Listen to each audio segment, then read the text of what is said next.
Chapter 1: The Prophecy. In the eerie twilight of the Scottish Highlands, the landscape was shrouded in a dense, almost otherworldly mist. The air was thick with the smell of damp earth and the sound of distant thunder. On a desolate heath, 3 witches gathered, their forms barely discernible through the swirling fog. The atmosphere crackled with electricity as flashes of lightning illuminated their haggard faces and tattered cloaks. The witches, with their malevolent air, seemed to be waiting for something, someone. The first witch, her voice raspy and filled with foreboding, began to speak. "When shall we 3 meet again? In thunder, lightning, or in rain?" The second witch, with a sinister grin, replied, "When the hurly-burly's done, when the battle's lost and won." The third witch, cackling softly, added, "That will be ere the set of sun." Their cryptic dialogue hinted at the dark powers they wielded and the fateful events they were about to set in motion. As they chanted in unison, their voices rising and falling like a macabre symphony, the witches peered into the future.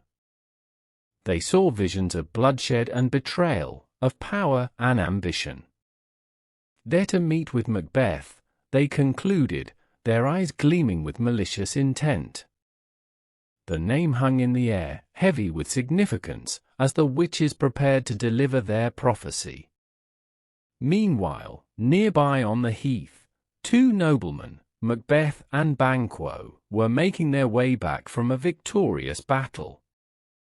Macbeth, a valiant and ambitious warrior, was deep in thought, reflecting on the fierce combat and the glory of their triumph. Beside him, Banquo, his loyal friend and comrade in arms, shared in the exhilaration of their success. The harsh landscape and the looming storm did little to dampen their spirits. Suddenly, their path was blocked by the 3 witches. Startled by their ghastly appearance, Macbeth and Banquo halted. The witches, with their wild hair and piercing eyes, exuded an aura of ancient power and mystery. Macbeth, ever the warrior, demanded to know who they were. The witches, undeterred, began to speak in riddles. "All hail, Macbeth! Hail to thee, Thane of Cawdor," proclaimed the first witch, acknowledging Macbeth's current title. "All hail, Macbeth! Hail to thee, Thane of Cawdor," announced the second witch, a title that Macbeth did not yet hold. "All hail, Macbeth, that shalt be king hereafter," declared the third witch, her words hanging in the air like a tantalizing promise. Macbeth was stunned. The words of the witches echoed in his mind, each phrase more astonishing than the last. The idea of becoming Thane of Cawdor and eventually the King of Scotland was beyond his wildest dreams. He struggled to comprehend the implications of the prophecy, his heart pounding with a mix of excitement and fear. Banquo, observing his friend's reaction, pressed the witches for more information. "If you can look into the seeds of time, and say which grain will grow and which will not, speak then to me, who neither beg nor fear your favors nor your hate." The witches turned their attention to Banquo, their expressions inscrutable. "Thou shalt get kings, though thou be none," the first witch intoned. "So all hail, Macbeth and Banquo," added the second witch. "Banquo and Macbeth, all hail," echoed the third witch. The prophecy for Banquo was as enigmatic as it was unsettling. His descendants would inherit the throne, though he himself would never be king. Before Macbeth and Banquo could question further, the witches vanished into thin air, leaving the 2 men alone on the desolate heath. The storm continued to rage around them, but their thoughts were now consumed by the strange encounter. Macbeth, his mind racing, began to contemplate the possibilities that lay before him. Could the witch's prophecy be true? And if so, what path would he need to take to fulfill it? As they resumed their journey, Macbeth and Banquo were soon met by Ross and Angus, noblemen of Scotland. They brought news from King Duncan, who had been impressed by Macbeth's bravery in battle. Ross informed Macbeth that the king had named him the new Thane of Cawdor, in recognition of his valor and loyalty. The witch's prophecy had begun to unfold with uncanny accuracy. Macbeth's thoughts turned dark and introspective. The title of Thane of Cawdor was now his, just as the witches had foretold. But what of the third prediction? The possibility of becoming king filled him with a dangerous mix of ambition and trepidation. Lady Macbeth, his wife, would need to know of these developments. She, more than anyone, understood the depths of his aspirations and the lengths to which he might go to achieve them. As the storm began to abate, Macbeth and Banquo continued their journey, their minds burdened with the weight of the prophesize. The encounter with the witches had set in motion a chain of events that would alter the course of their lives and the fate of Scotland itself. The dark and misty highlands, with their ancient and mystical power, had whispered secrets of the future, a future fraught with ambition, betrayal, and the relentless pursuit of power. Chapter 2: The Rise to Power.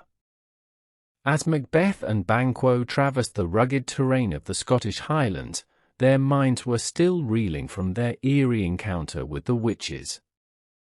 The prophecy weighed heavily on Macbeth's thoughts, a tantalizing promise of power that seemed to edge closer with each passing moment. The air was thick with the scent of wet earth and pine, and the distant roll of thunder reminded them of the ominous forces at play. Their journey was interrupted by the sudden appearance of Ross and Angus, noblemen loyal to King Duncan. Ross, a man of sturdy build and stern countenance, brought with him urgent news. With a tone of both reverence and excitement, he addressed Macbeth. "The king hath happily received, Macbeth, the news of thy success, and when he reads thy personal venture in the rebels' fight, his wonders and his praises do contend which should be thine or his."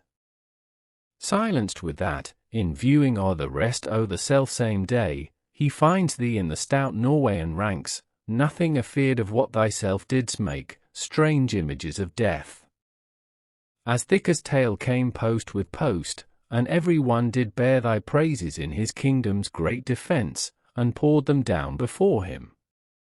Angus, a younger noble with a keen eye, continued, "We are sent to give thee, from our royal master, thanks, only to herald thee into his sight, not pay thee." Ross then delivered the pivotal news that set Macbeth's heart racing, and, for an earnest of a greater honour, he bade me, from him, call thee Thane of Cawdor, in which addition, hail, most worthy Thane, for it is thine. The words reverberated through Macbeth's mind, the prophecy of the witches unfolding with uncanny precision. The title of Thane of Cawdor was now his, a reward for his bravery and loyalty in battle. Yet, it was the final part of the prophecy that lingered, the tantalizing possibility of becoming king. Banquo, ever the skeptic yet supportive friend, observed Macbeth's reaction. "What, can the devil speak true?" he mused, half in jest, half in earnest. Macbeth, struggling to contain his excitement, muttered, "The Thane of Cawdor lives, why do you dress me in borrowed robes?" Ross explained that the former Thane of Cawdor had been found guilty of treason and executed, making way for Macbeth's ascension to the title. Filled with a mix of exhilaration and trepidation, Macbeth could scarcely wait to share the news with his wife, Lady Macbeth. Upon returning to his castle, he penned a letter detailing the strange encounter with the witches and the astonishing accuracy of their prophecy.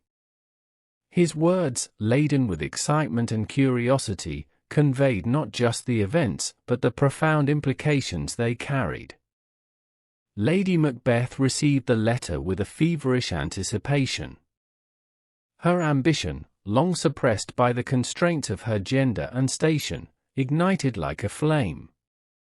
She read Macbeth's words over and over, her mind racing with the possibilities. Here was the opportunity she had always craved, the chance to rise above the ordinary and seize the pinnacle of power. Her husband's letter spoke of fate, but she saw it as a call to action. In her chamber, Lady Macbeth's thoughts turned dark and resolute. She knew Macbeth's nature well. His ambition was tempered by a streak of conscience that might prove a hindrance. She feared his inherent decency would prevent him from taking the ruthless steps necessary to fulfill their destiny. Glamis, thou art, and Cawdor, and shalt be what thou art promised, yet do I fear thy nature, it is too full o' the milk of human kindness to catch the nearest way. When a messenger arrived with news that King Duncan would spend the night at their castle, Lady Macbeth saw it as a sign, an opportunity to expedite their ascent to power.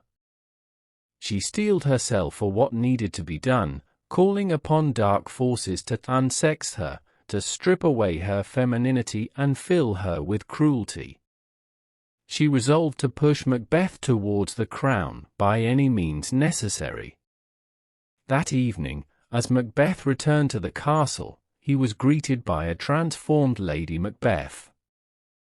Her demeanor was a blend of fervent ambition and chilling resolve. She wasted no time in sharing her thoughts, urging him to act swiftly and decisively. He that's coming must be provided for, and you shall put this night's great business into my despatch, which shall to all our nights and days to come give solely sovereign sway and masterdom.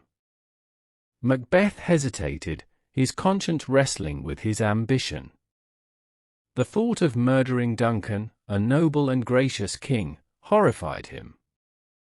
If it were done when it is done, then it were well it were done quickly, he pondered, trying to justify the act. He knew the ramifications of regicide, the betrayal of trust, the moral corruption, the eternal damnation. Lady Macbeth, sensing his hesitation, attacked his resolve with a fierce intensity. She questioned his manhood, his courage, and his love for her. What beast was T, then, that made you break this enterprise to me?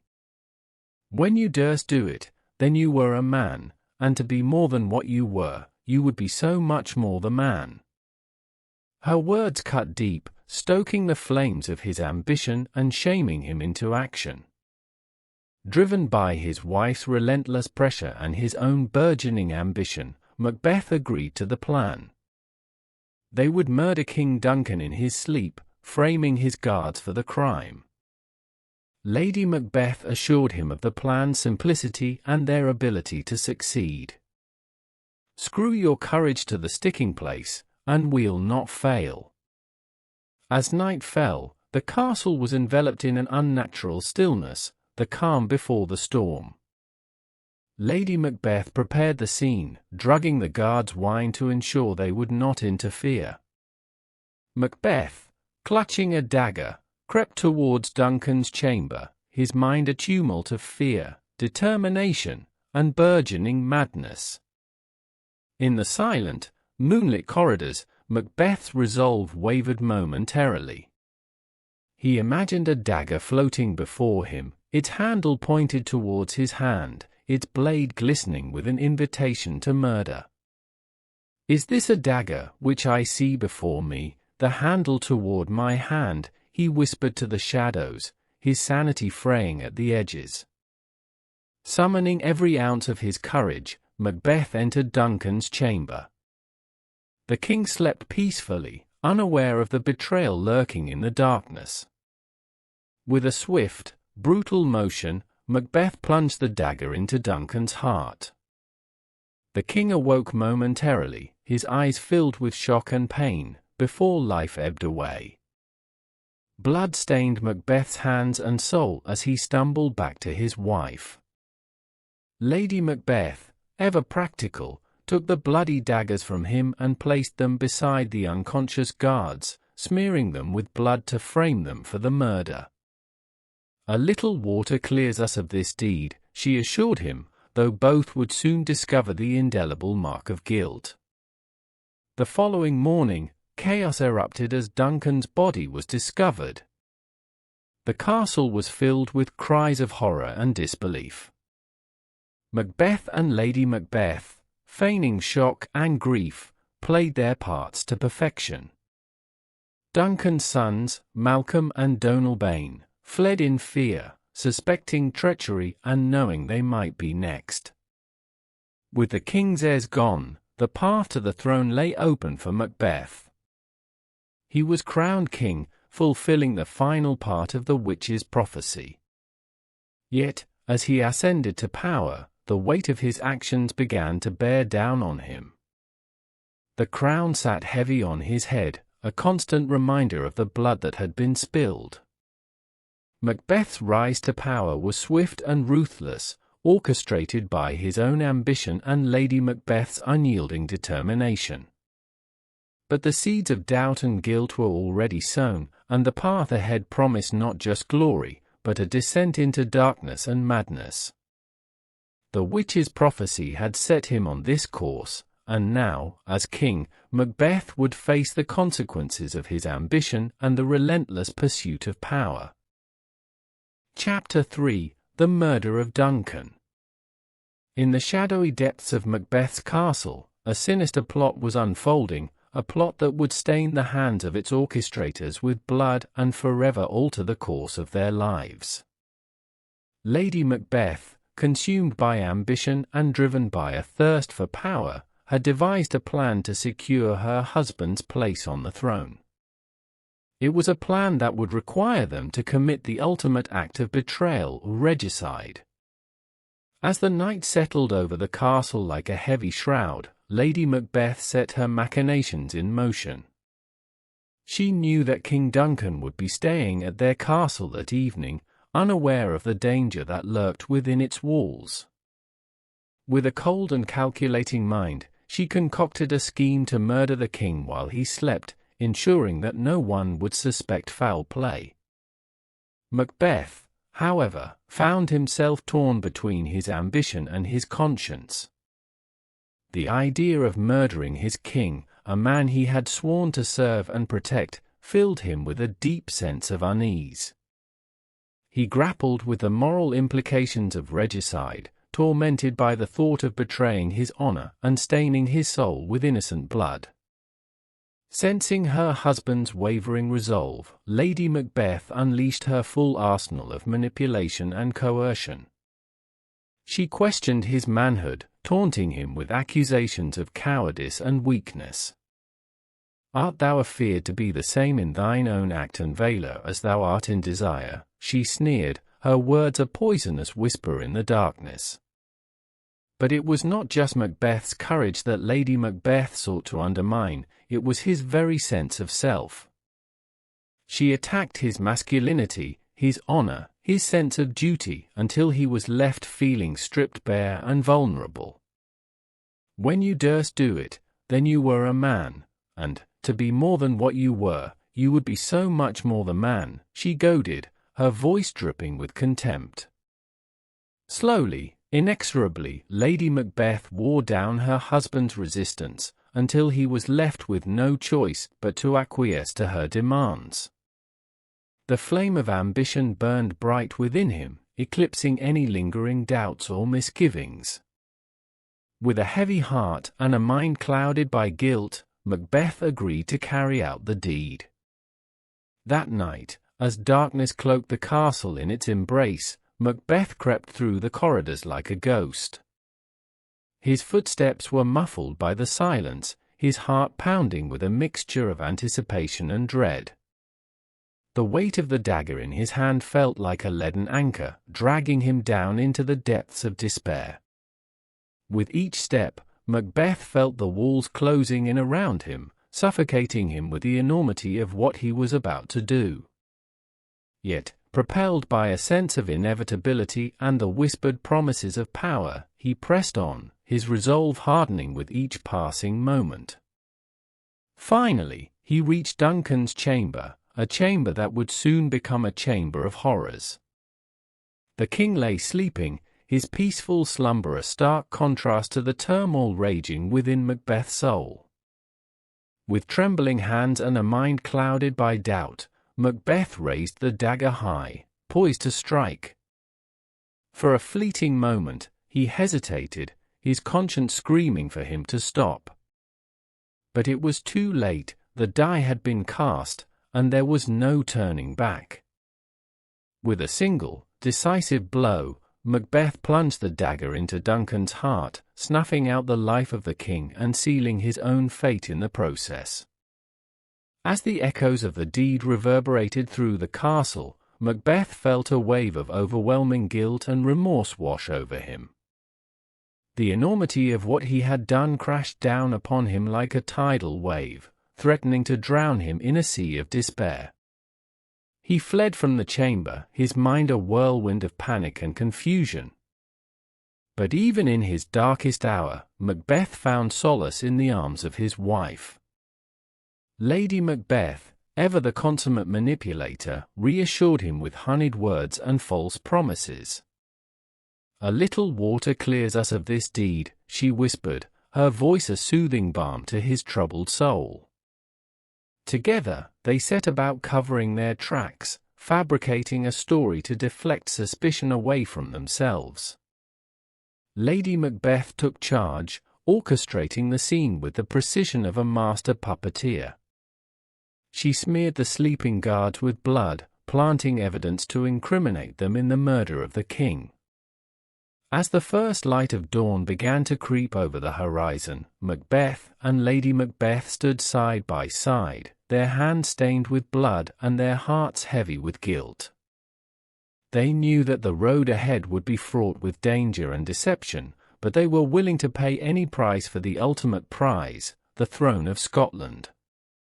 Little did they know that their actions would set in motion a chain of events that would lead to their own downfall. The murder of Duncan was but the first step on a path paved with treachery and betrayal, a path that would ultimately lead to their tragic demise. But for now, in the cold light of dawn, Macbeth and Lady Macbeth stood united in their ambition, ready to seize whatever fate had in store for them. Chapter 4: The Coronation. The first rays of dawn had barely pierced the misty Scottish sky when the tranquility of Macbeth's castle was shattered by a piercing scream. It was the scream of a servant who had stumbled upon the gruesome sight of King Duncan's lifeless body. The castle was soon thrown into chaos, as the horrifying news spread like wildfire through its corridors and chambers. Lady Macbeth, who had carefully orchestrated the scene, now played the part of the shocked and grieving hostess with consummate skill. She wept and lamented, her cries mingling with those of Duncan's loyal followers. Macbeth, too, feigned shock and sorrow, his eyes red with unshed tears, as he struggled to maintain his composure. The discovery of the murdered king sent shockwaves through the gathered nobility. Duncan had been a beloved and respected ruler, known for his fairness and kindness. His death, under such violent and suspicious circumstances, left a vacuum of power and a deep sense of unease among his courtiers and subjects. Malcolm and Donalbain, Duncan's sons, were overcome with fear and grief. The realization that their father had been murdered in his sleep, within the supposed safety of their host's castle, filled them with dread. They knew that whoever had orchestrated this heinous act would not hesitate to target them next. In their panic and confusion, they made a fateful decision to flee, hoping to escape the same grim fate that had befallen their father. Malcolm fled to England, seeking the protection and support of the English court.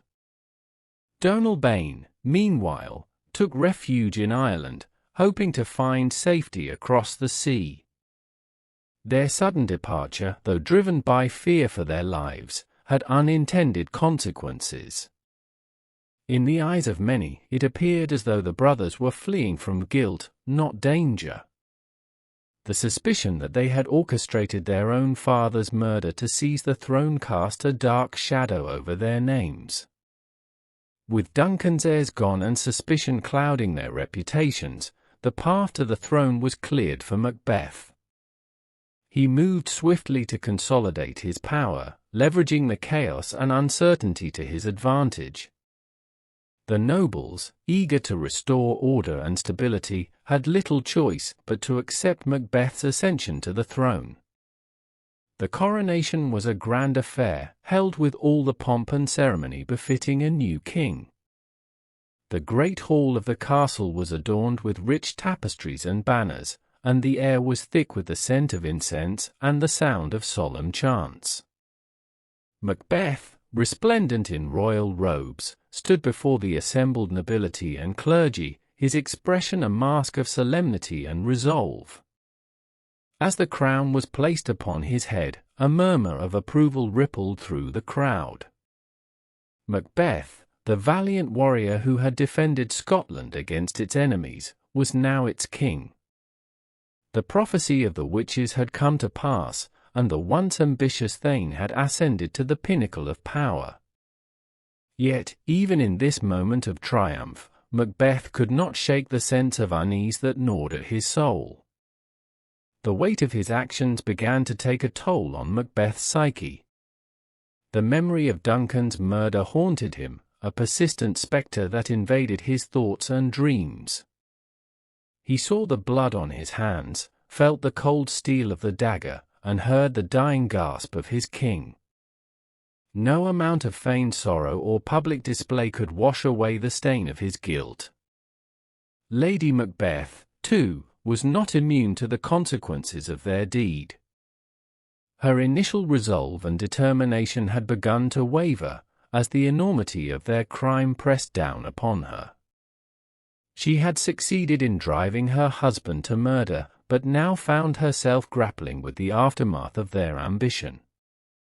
The sleepwalking episodes and obsessive hand-washing began to surface, hinting at the deep psychological scars that would soon become more pronounced.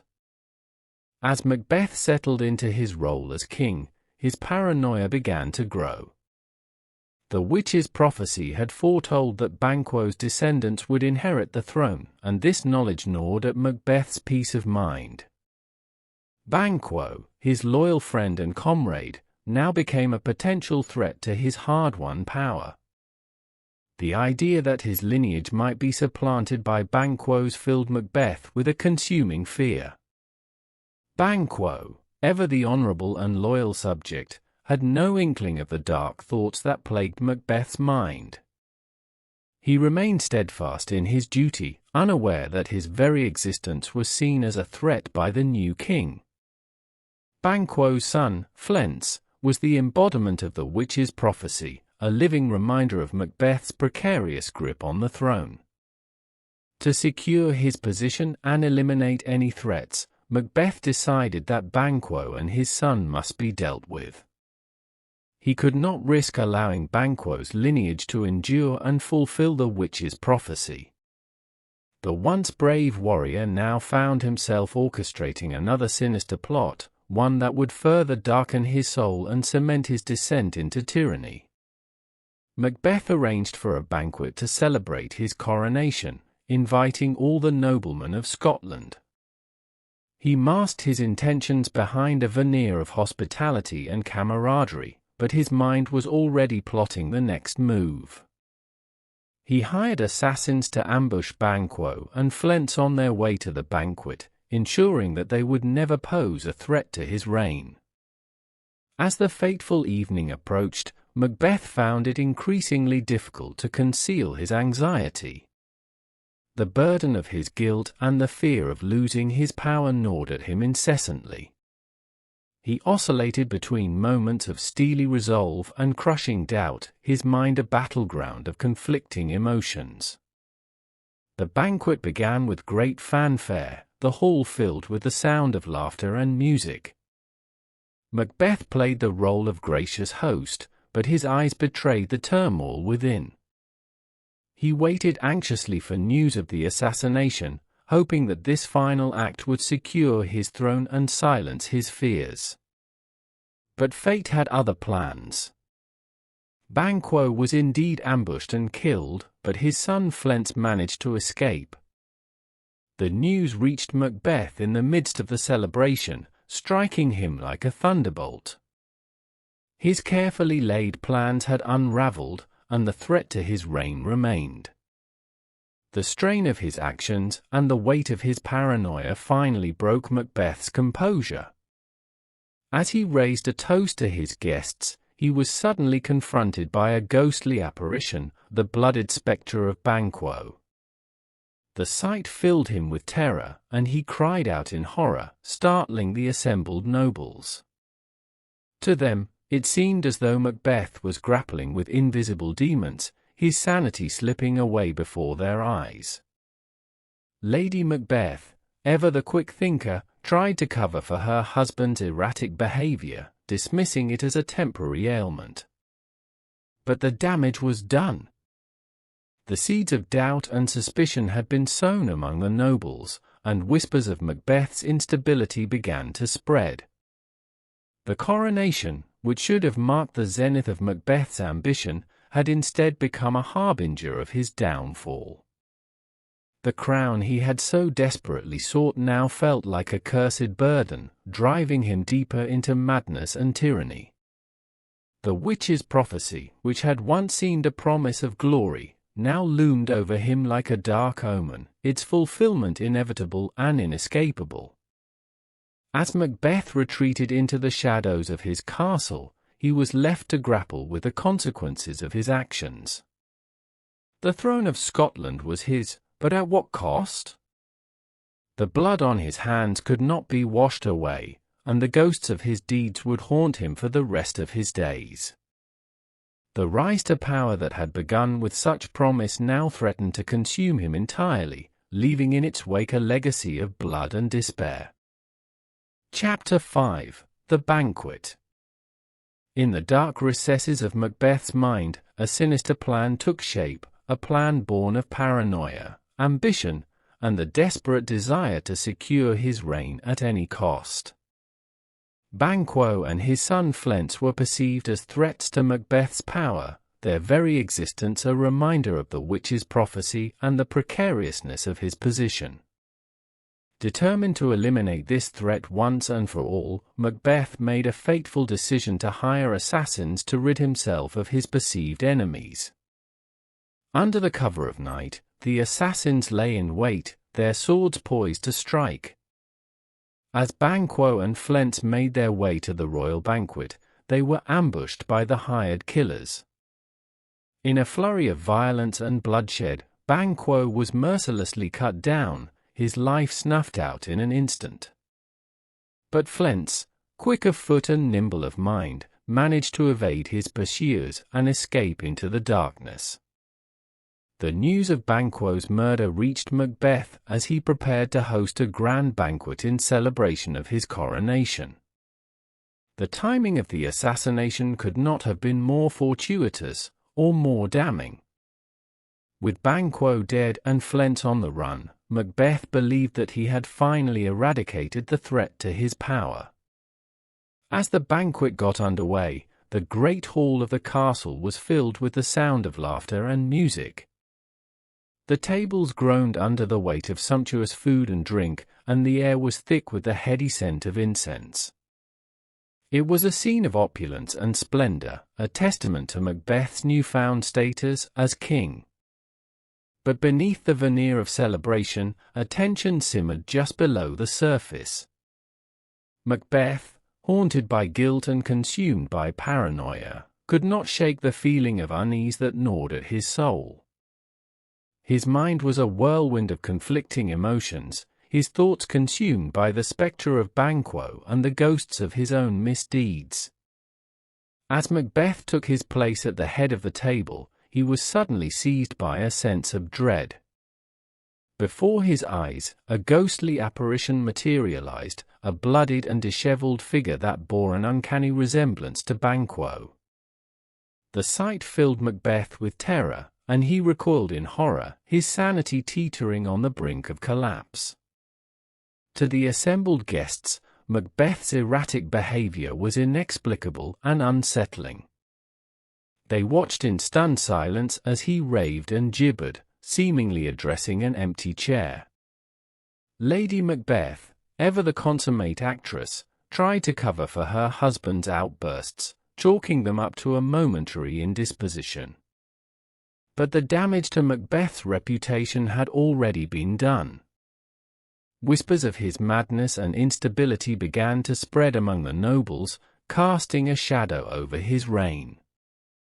The once mighty king now seemed like a puppet in the grip of invisible forces, his grip on reality slipping with each passing moment. The banquet, which should have been a triumph of his rule, had become a spectacle of his unraveling.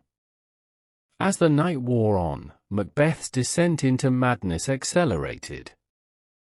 His actions became more erratic and unpredictable, his demeanor more ruthless and tyrannical.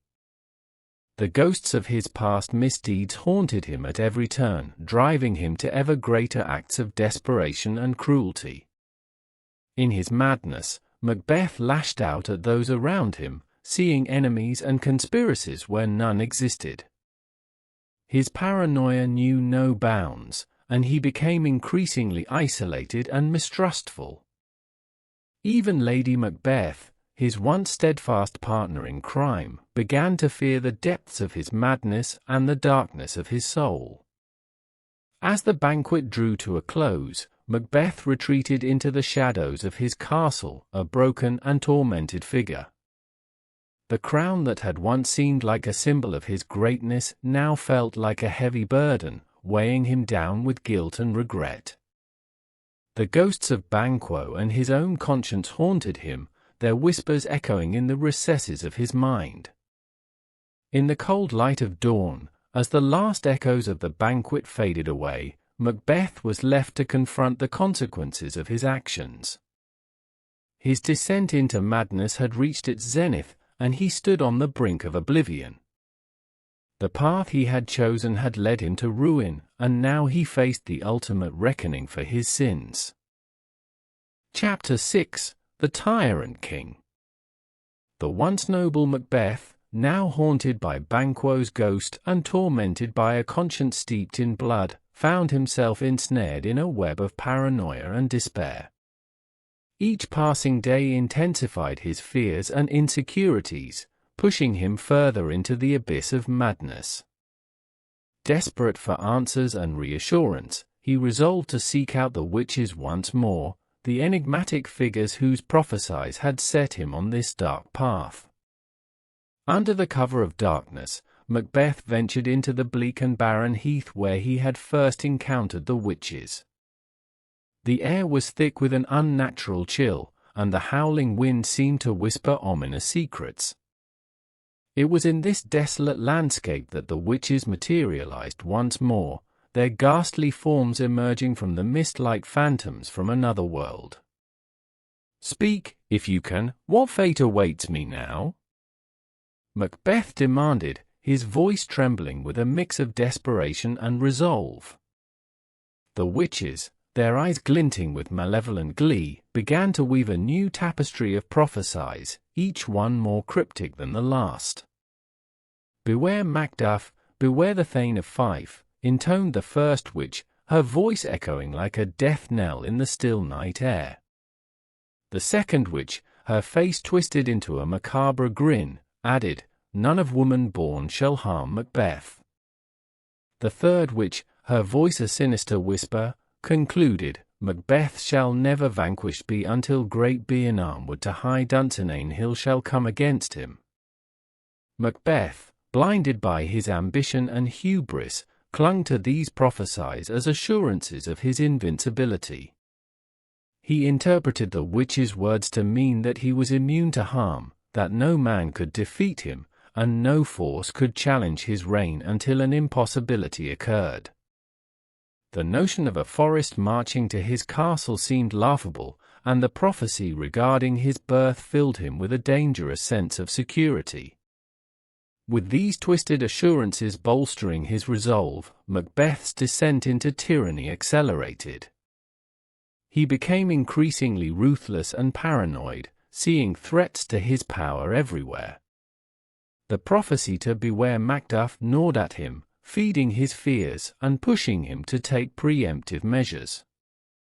Determined to eliminate this new threat, Macbeth sent his assassins to Macduff's castle, ordering the slaughter of his entire family.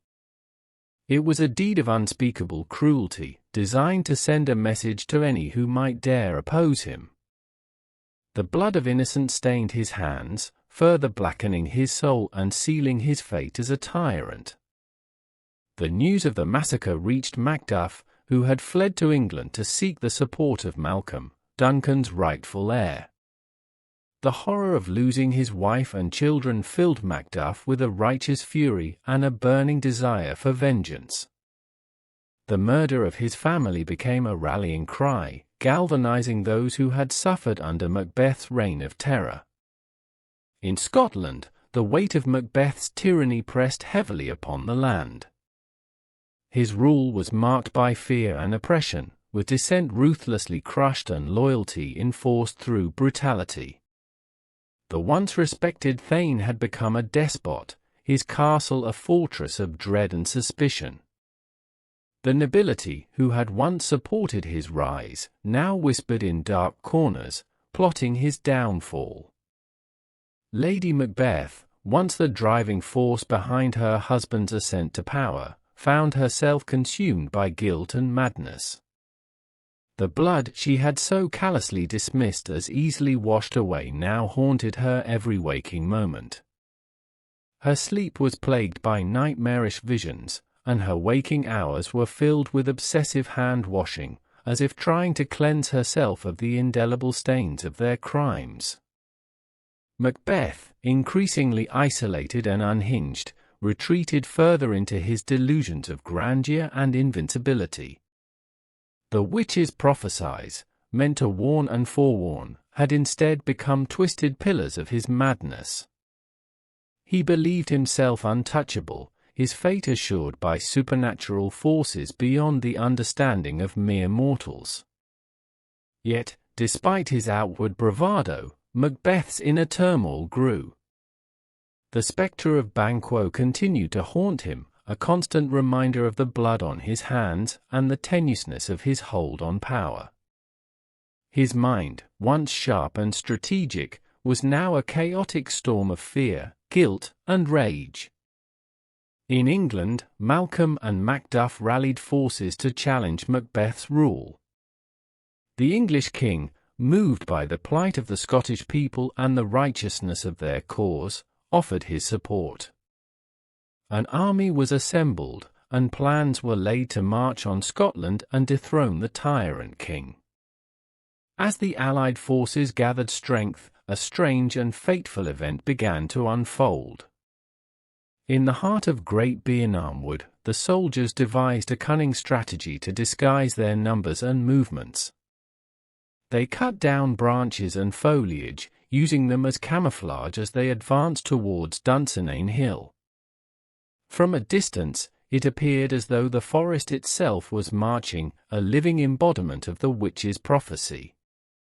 Meanwhile, in Dunsinane, Macbeth fortified his castle, confident in his invulnerability. He dismissed reports of the approaching army with contempt, secure in the belief that no man born of a woman could harm him. His arrogance blinded him to the reality of his situation, and he remained oblivious to the true nature of the threat gathering at his doorstep.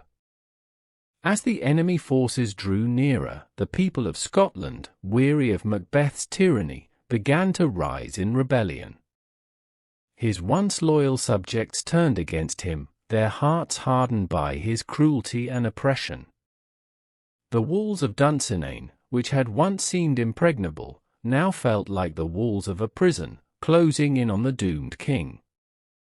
In the final hours before the siege, Macbeth wandered the halls of his castle, a tortured soul haunted by visions of his past and the ghosts of those he had wronged. The grandeur and power he had so desperately sought now seemed hollow and meaningless, a fleeting illusion that had brought him nothing but misery and despair. As the armies of Malcolm and Macduff converged on Duncan, the clash of steel and the cries of battle filled the air. The once proud king found himself trapped, his fortress besieged and his forces overwhelmed. The prophesize that had once seemed to promise his invincibility now revealed their true, sinister meanings. In a final confrontation, Macduff faced Macbeth, driven by a thirst for justice and vengeance. The prophecy that none of woman born could harm Macbeth was shattered by the revelation that Macduff had been born by caesarean section, untimely ripped from his mother's womb. The realization struck Macbeth with the force of a hammer blow, and his bravado crumbled in the face of his imminent defeat. In a fierce and brutal duel, Macduff struck down the tyrant king, ending his reign of terror. The once mighty Macbeth fell, his body broken and his spirit crushed, a tragic figure undone by his own ambition and the twisted prophesize that had guided his path. The castle of Duncan, which had stood as a symbol of his power, now lay in ruins, a testament to the folly and hubris of its fallen lord. With Macbeth's death, peace was restored to Scotland, and Malcolm was crowned king, bringing a new era of justice and stability.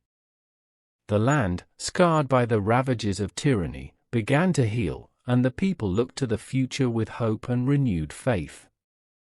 The tale of Macbeth, the once valiant warrior turned tyrant king, served as a cautionary legend, a reminder of the destructive power of unchecked ambition and the perilous path of those who seek to defy fate. The ghosts of the past, the blood-stained hands, and the haunted dreams all stood as eternal witnesses to the tragic downfall of a man who had dared to seize the crown, only to be undone by the very forces he had sought to master. Chapter 7: Lady Macbeth's Descent. As Macbeth's reign of tyranny plunged Scotland into darkness, Lady Macbeth, once the driving force behind her husband's ambitions, found herself descending into a maelstrom of guilt, madness, and despair. The weight of their crimes, of Duncan's murder and the slaughter of innocents, pressed heavily upon her soul, threatening to consume her from within. Consumed by guilt and haunted by the spectre of her crimes, Lady Macbeth's mind began to unravel.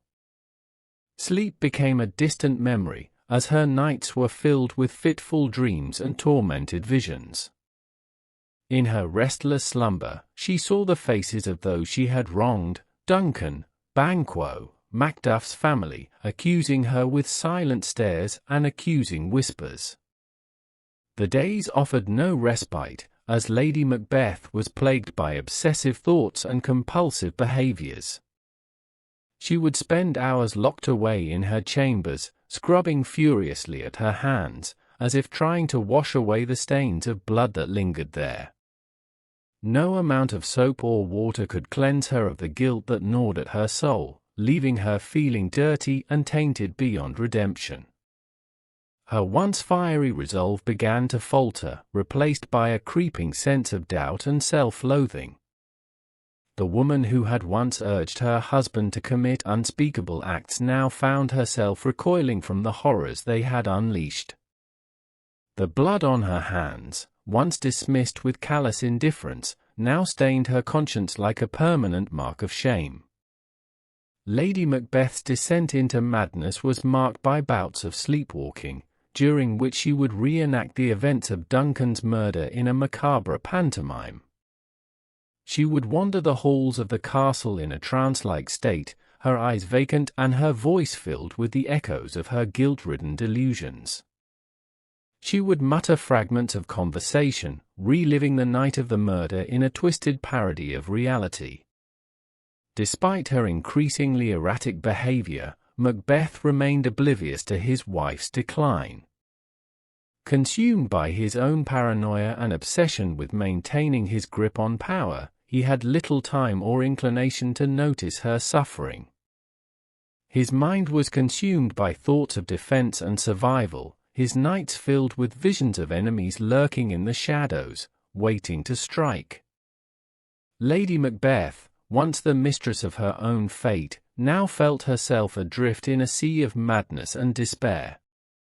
Her once sharp mind had become clouded by guilt and remorse, leaving her lost and broken.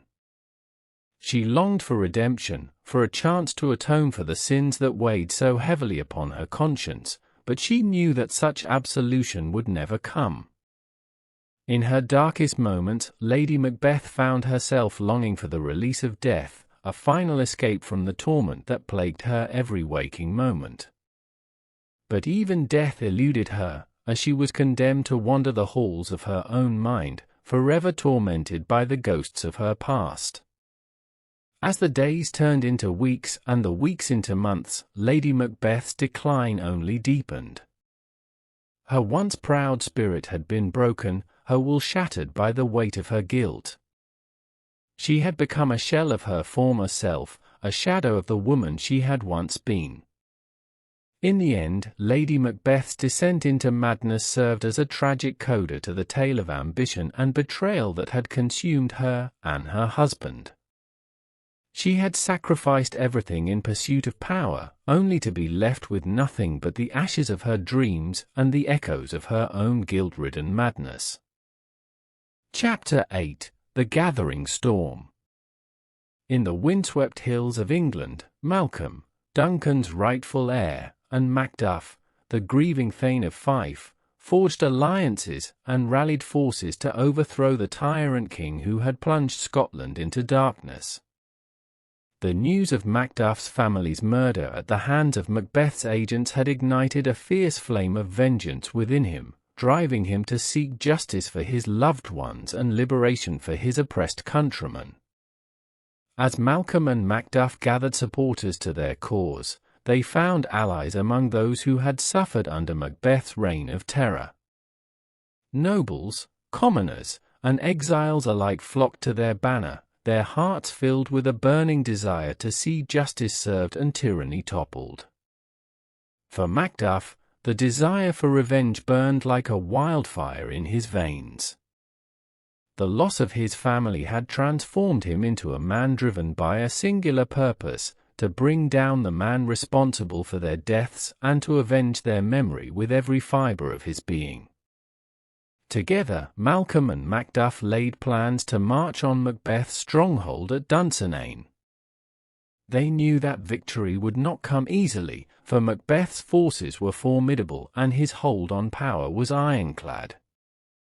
But they were undeterred, fueled by righteous anger and the belief that justice would prevail in the end. Meanwhile, in the dark confines of Dunsinane Castle, Macbeth prepared for the inevitable confrontation. His mind, once consumed by paranoia and delusion, now turned towards defense and survival. He fortified his castle with traps and defenses, confident in the belief that he was invincible, protected by the witch's prophesize and the strength of his own will.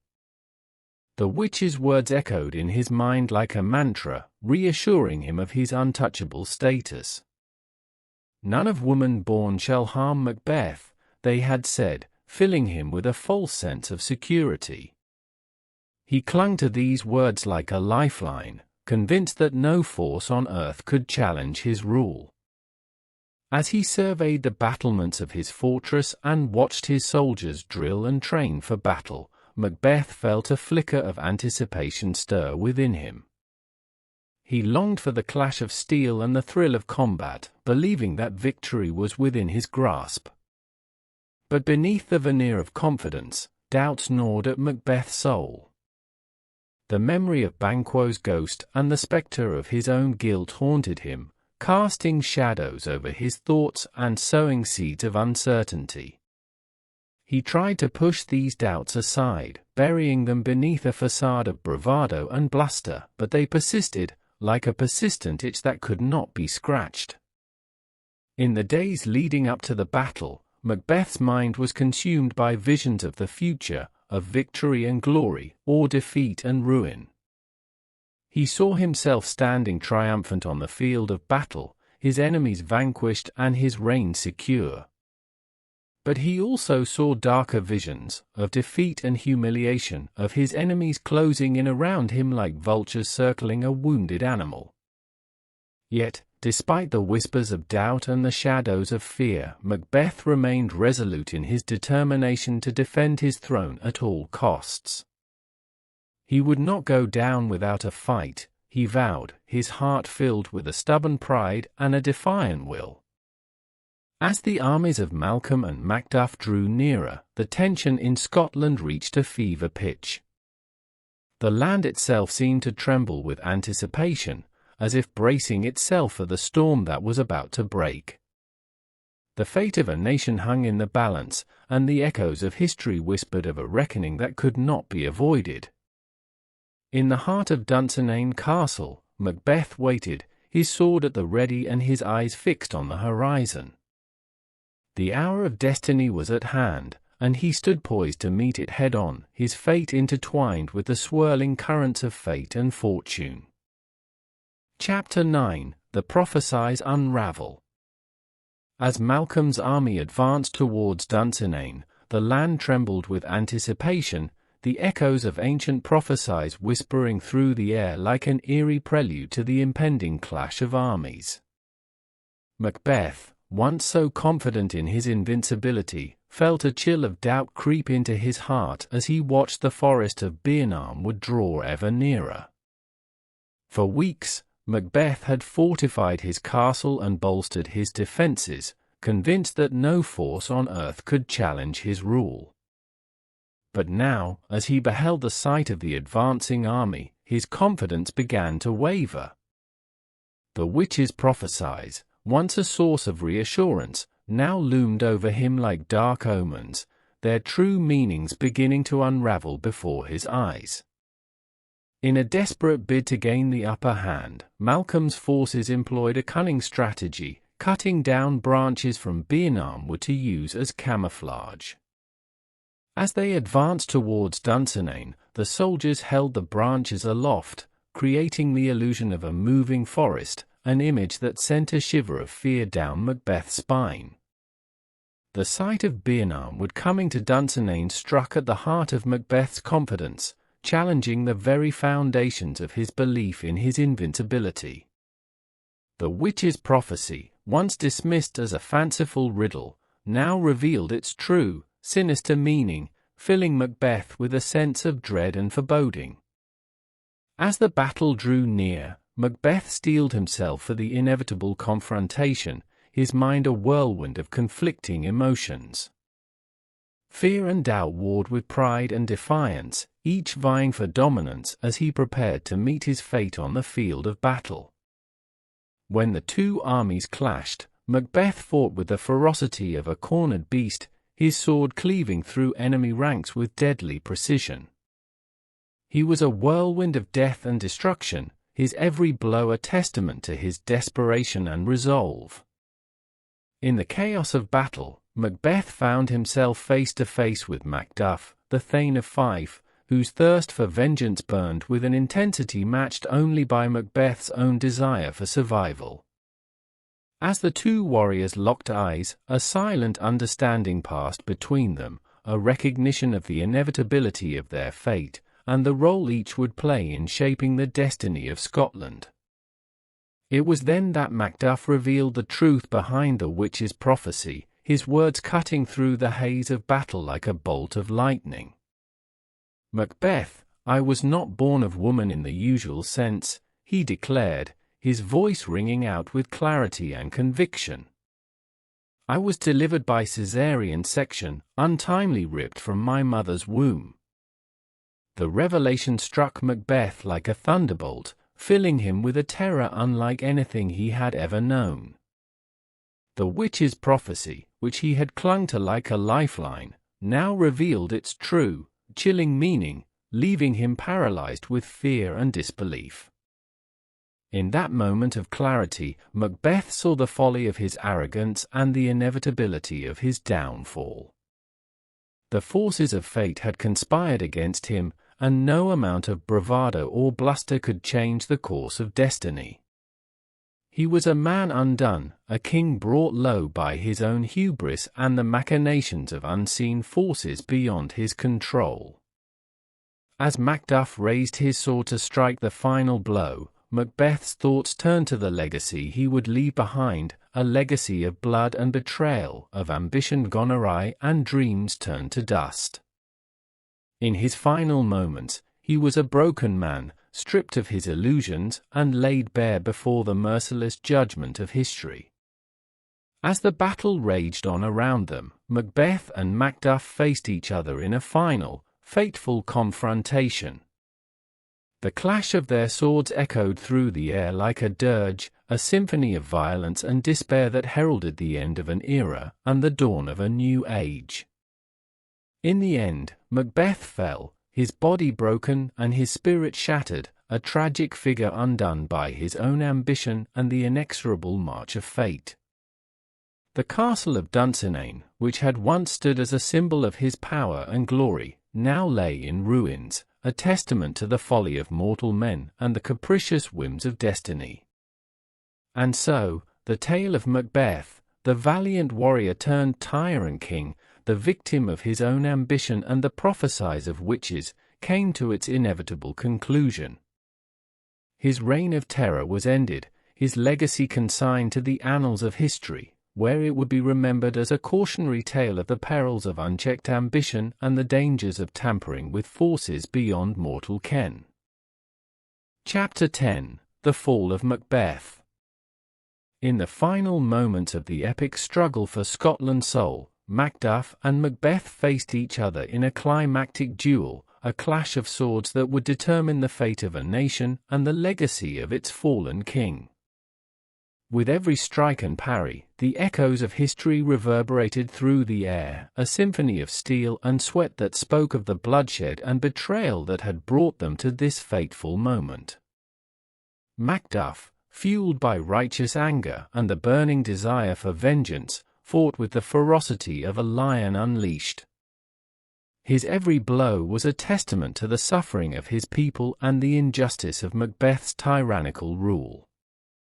Macbeth, once the mighty Thane of Cawdor, now stood as a broken man, a shadow of his former self, his once indomitable spirit crushed beneath the weight of his own hubris and the inexorable march of fate. In the end, it was Macduff who emerged victorious, his sword striking true and bringing an end to Macbeth's reign of terror. With a final, desperate cry, the fallen king sank to his knees, his lifeblood staining the earth beneath him, a tragic figure undone by his own ambition and the cruel twists of destiny. As the dust settled and the echoes of battle faded away, a hush fell over the land, a moment of solemn reflection in the wake of the carnage and chaos that had consumed Scotland for so long. With Macbeth's death, Malcolm, Duncan's rightful heir, was proclaimed king, restoring order and stability to a land ravaged by treachery and bloodshed. His ascension marked the beginning of a new era, a chance for Scotland to heal its wounds and rebuild its shattered society. As the new king, Malcolm vowed to lead with justice and integrity, determined to learn from the mistakes of the past and to forge a future defined by peace and prosperity. He understood the devastating consequences of unchecked ambition and the corrupting power of guilt, and he swore to govern with wisdom and compassion, guided by the lessons of history and the voices of the past. In the aftermath of Macbeth's downfall, the characters gathered to reflect on the events that had led them to this moment, to mourn the lives lost and the dreams shattered, and to contemplate the fragility of human nature and the capricious whims of fate. For Lady Macbeth, once the mistress of her own destiny, the realization of her role in the tragedy that had befallen Scotland weighed heavily upon her soul. Her descent into madness and despair served as a cautionary tale, a warning of the dangers of ambition unchecked and the price of power gained at any cost. As the sun set on the blood-soaked fields of Duncan, a sense of hope and renewal filled the air, a promise of a brighter tomorrow, forged in the fires of adversity and tempered by the resilience of the human spirit. And so, the tale of Macbeth, the valiant warrior turned tyrant king, the victim of his own ambition and the machinations of fate, came to its bittersweet conclusion. His reign of terror was ended, his legacy consigned to the annals of history, where it would be remembered as a cautionary tale of the perils of ambition and the dangers of tampering with forces beyond mortal ken. But amidst the ashes of destruction and despair, there remained a glimmer of hope, a chance for redemption and renewal, and the promise of a brighter future for Scotland and its people.